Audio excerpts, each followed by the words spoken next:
Halo, jumpa lagi dengan saya Maju dari channel Gudang Rumah. Apa kabar teman, saudara semua? Sehat-sehat lalu ya.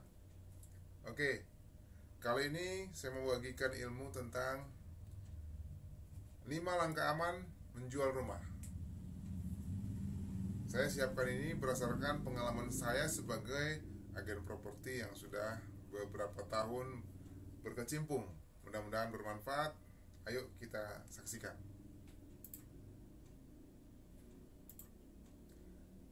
Langkah pertama adalah Anda harus menyiapkan dokumen rumah. Ada apa aja dokumen rumahnya? Contohnya, satu, dokumen sertifikat. Apakah itu sertifikat hak milik, sertifikat hak guna bangunan, terserah. Anda punya yang mana?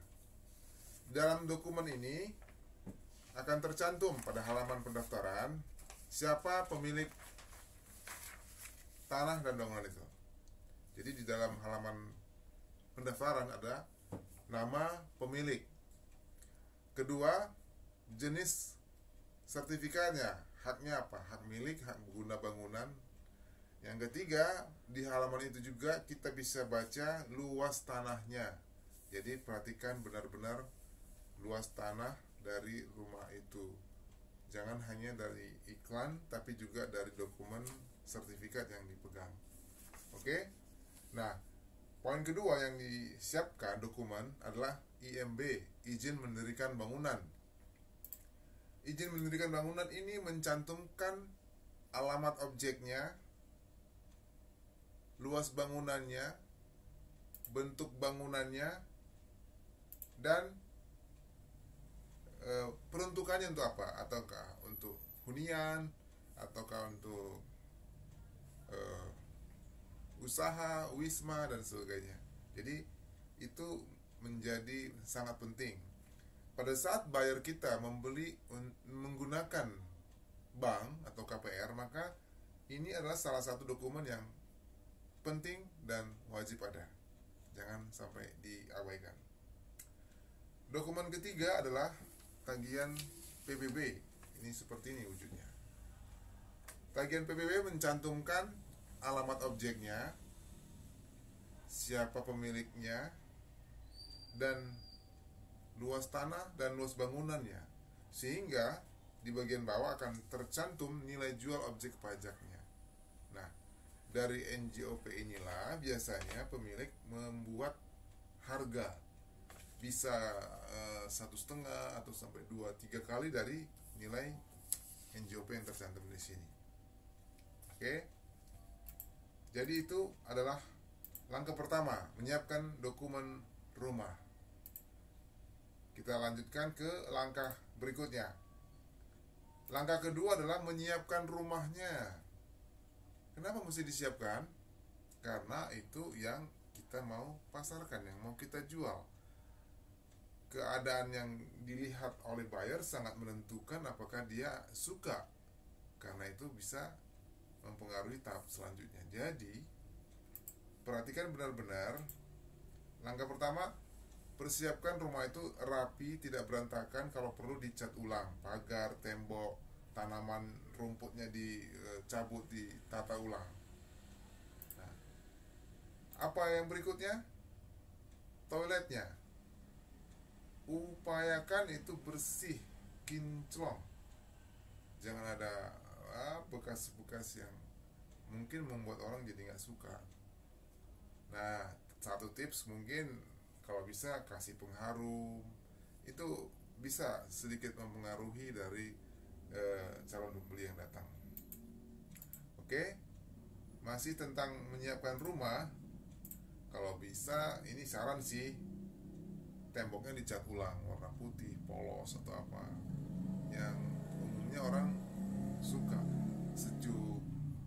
Jangan pakai warna yang terlalu kontras atau ngejreng, sehingga banyak orang yang mungkin nggak suka dengan warna-warna yang terlalu tegas. Nah, itu langkah kedua, menyiapkan rumah. Apa yang persiapkan? Rapi, jangan berantakan. Kalau perlu dicat ulang tembok, pagar, rumput, toilet dibersihkan, ya. Semoga tips ini bisa aja membantu Anda. Langkah ketiga, menentukan harga bukanya. Berapa kita mau tawarkan ke pembeli. Harga rumah sangat ditentukan oleh luas tanahnya, luas bangunannya, dan ada apa aja di dalam rumah itu. Berapa kamar tidur, berapa kamar mandi, ada carportnya apa enggak, berapa lantai, bangunannya masih bagus apa enggak, udah ada yang bocor enggak. Jadi itu semua saling mempengaruhi. Nah, biasanya orang yang mau menentukan harga ini dia akan cari tahu berapa sih harga rumah di kiri kanan muka belakang di satu area itu, di satu komplek kah atau di satu area, sehingga kita tidak sembarang menentukan harga, tapi benar sudah dari data-data yang ada di sekitar. Nah, hal lain yang juga mempengaruhi harga yang kita mau tetapkan adalah posisi atau lokasi dari rumah kita. Apakah dekat dengan supermarket, dekat dengan pasar tradisional, dekat dengan sekolah, dekat dengan rumah ibadat, musola, masjid, gereja, dan apakah dilalui sama angkutan umum, busway, seberapa jauh dari stasiun. Itu penting. Semakin tersedia semua kebutuhan-kebutuhan tadi, pasar, rumah sakit, sekolah, rumah ibadat, semakin mendukunglah untuk sebagai tempat tinggal, ya. Nah, poin ketiga, ya, berdasarkan pengalaman, ada orang yang menjual rumahnya beserta dengan perabotannya. Ini agak-agak sedikit tricky.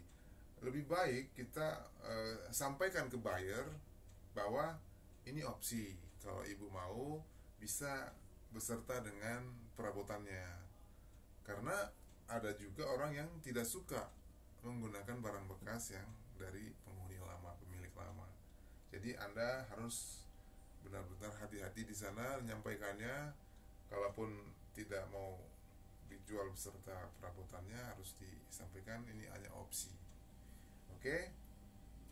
Nah, yang gak kalah penting, langkah keempat, pada saat Anda membawa buyer melihat rumah ke dalam rumah, melihat ke dalam, hati-hati. Jangan sampai Anda lengah. Yang datang itu bukannya buyer, tapi orang yang mau merampok, mencuri barang-barang berharga di dalam rumah itu. Jadi perhatikan, ini orang niatnya apa. Dari gelagatnya tentu bahasa tubuhnya kita bisa lihat mungkin, ya. Jadi jaga jangan sampai ada barang-barang berharga yang berletakan tidak pada tempatnya, tapi disimpan baik-baik dulu. Yang kedua, jangan sampai sertifikat berpindah tangan tanpa disadari. Perhatikan, cukup diperlihatkan sebentar, ada Bu ya, nama saya ada di situ, luas tanahnya benar Bu ya, cukup, langsung disimpan dengan baik-baik, sopan. Supaya apa? Kalau bisa jadi tamu itu menghipnotis atau apalah pengaruh-pengaruh sehingga kita terlena tanpa kita sadari sertifikat itu berpindah tangan. Nah, itu yang bahaya. Oke? Nah, jadi ini adalah langkah kehati-hatian. Langkah keempat ini ada kehati-hatian saat menemani atau membuka pintu untuk buyer lihat ke dalam rumah. Oke? Langkah terakhir, tidak kalah penting. Tadi saya sebutkan di depan, langkah kelima tanpa mikir pun bisa. Kenapa? Karena melibatkan agen properti. Saya sebagai praktisi agen properti sangat menyarankan, sangat menganjurkan Anda sebagai vendor menggunakan agen properti. Kenapa? Ada 5 poin yang menurut saya sangat krusial kenapa kita perlu melibatkan agen properti. Pertama, dia itu anti bosen. Karena memang pekerjaannya ditelepon kapanpun dia siap 24 jam. Nggak ada istilah dia lagi capek atau lagi banyak yang harus dihandle. Dia akan akan dengan senang hati. Yang ketiga, dia punya keahlian untuk menganalisa harga pasar di sekitar itu. Karena apa? Kita mungkin tidak terbiasa melakukan analisa, tanya kanan kiri, mungkin sungkan. Tapi kalau agen properti itu memang profesi dia. Mungkin dia udah punya teman-teman yang juga punya listing di sekitar itu. Jadi ini hal yang lebih mudah bagi dia. Dan yang ketiga, yang keempat, dia bisa melakukan iklan secara gratis. Bapak atau ibu sebagai pemilik tidak perlu keluar duit dulu di depan. Dia akan mengiklankan apakah di web properti, apakah di media sosial, atau di jaringan dari para marketing itu banyak. Kita sebagai pemilik tentu punya beberapa keterbatasan yang bisa di cover sama agen properti. Nah, yang kelima, si agen properti tentu punya trik bagaimana menseleksi buyer-buyer yang lebih potensial. Itu yang hal yang mungkin tidak dipertimbangkan atau belum begitu diketahui oleh pemilik rumah. Jadi, saya sudah sampaikan ada 5 langkah aman untuk menjual rumah. Apabila Anda membutuhkan tenaga agen properti, jangan lupa menghubungi Gudang Rumah di 0813 1924 1170. Tetap semangat, salam sehat.